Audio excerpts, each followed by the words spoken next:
ಅಮ್ಮ ಹೋಗ್ ನಿನ್ ರೂಮ್ ಕ್ಲೀನ್ ಮಾಡ್ಕೊ ಹೋಗು, ತುಂಬಾ ಗಲೀಜಿದೆ. ಹಾ ಮಮ್ಮಿ, ಕ್ಲೀನ್ ಮಾಡ್ಕೊಂತೀನಿ.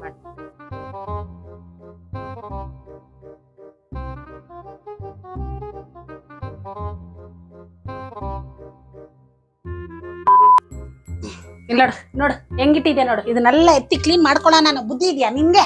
ಹಾ ನೋಡು ನೋಡು ನೋಡು ಎಷ್ಟು ಧೂಳಿದೆ, ಒರ್ಸ್ಕೋಬೇಕು ಅನ್ನೋದು ಏನಾದ್ರು ಇದೆಯಾ ಬುದ್ಧಿ ನಿಂಗೆ? ನೋಡು ಎಷ್ಟು ಬರ್ತಿದೆ ನೋಡು ಮಂಚದ ಕೆಳಗಡೆ. ಹಿಂಗ ಕ್ಲೀನ್ ಮಾಡೋದ್ ನೀನು? ಹಿಂಗ ಹಿಂಗ ನೋಡು ನೋಡು ಎಷ್ಟು ಧೂಳು ಬಂದಿದೆ ನೋಡು, ನೋಡಿ ಎಷ್ಟು ಧೂಳು ಬಂದಿದೆ. ಇಲ್ಲಿ ನೋಡಿಲ್ಲ ನೋಡು, ಇಲ್ಲಿ ನೋಡು ಮಂಚದ ಮೇಲೆ ನೋಡು, ಇದನ್ನೆಲ್ಲ ಒರ್ಸ್ಕೋಬೇಕು ಅನ್ನೋದಿಲ್ವಾ? ಹಿಂಗ ಅನ್ಬಿಡೋದು, ಆಗಾಯ್ತು ಮಮ್ಮಿ ಕ್ಲೀನ್ ಮಾಡ್ಕೊಂಬಿಟ್ಟೆ ಮಮ್ಮಿ ಅನ್ನೋದು. ನೋಡು ನೋಡು ಇಲ್ಲ ನೋಡು, ಪ್ಯಾನಲ್ ಒಂದು ಮಂಕ್ರಿ ಐತೆ, ಆಗೋಯ್ತಂತೆ ಕ್ಲೀನಿಂಗ್, ಆಗೋಯ್ತು. ಬಾಮ ಇಲ್ಲಿ ಬಾಯ್ಲಿ, ಹೋದ ವರ್ಷ ಹಾಕಿದ್ದ ದಸರಾಗೆ ಬೊಟ್ಟು ಕ್ಲೀನಿಂಗ್ ಆಗೋಯ್ತಾ? ಯಾವ ಹಬ್ಬಕ್ ಮಾಡ್ಕೊಂಡೆ? ದಸರಾ ಆದ್ಮೇಲೆ ದೀಪಾವಳಿಗೆ ಮಾಡ್ಕೊಂಡೆ ಅಂದೆ, ನ್ಯೂ ಇಯರ್ಗ್ ಮಾಡ್ಕೊಂಡೆ ಅಂದೆ, ಸಂಕ್ರಾಂತಿಗೆ ಮಾಡ್ಕೊಂಡೆ ಅಂದೆ, ಶಿವರಾತ್ರಿಗ್ ಮಾಡ್ಕೊಂಡೆ ಅಂದೆ.